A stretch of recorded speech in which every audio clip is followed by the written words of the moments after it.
Okay. ఎలా ఉంది మీకు మీ కూతురు ప్రెగ్నెన్సీ వచ్చిందని? చాలా సంతోషంగా ఉందా? అదే అదే ప్రాబ్లమ్స్ ఉంటాయి, బట్ సొల్యూషన్ కూడా ఉంటాయి. ఎందుకు ఏడుస్తున్నారు? ఆ?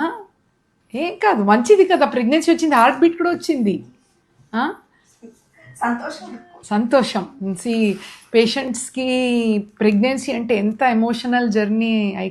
సమ్ టైమ్ ఇట్స్ హ్యాపీనెస్ అన్నట్టు. డోంట్ వరీ, మంచిగా ఉందమ్మా హార్ట్ బీట్.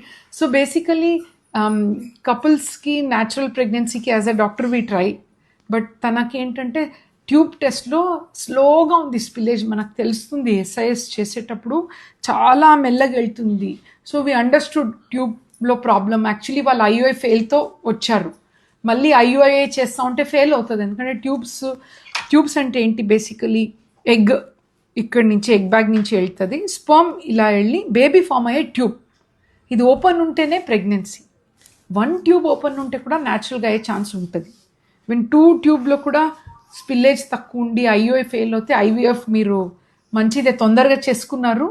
లేదంటే ఎంతోమంది ట్యూబ్ బ్లాక్ ఉండి ఒక 10 years తర్వాత ఎన్నో ఐయుఐ ఫెయిల్డ్, న్యాచురల్గా చాలా టాబ్లెట్ తీసుకొని ఈ ఎన్ని ఇయర్స్ ఎన్ని money waste and also unnecessary treatment. So I always tell, maths ఎగ్జామ్కి సోషల్ చదవకూడదు.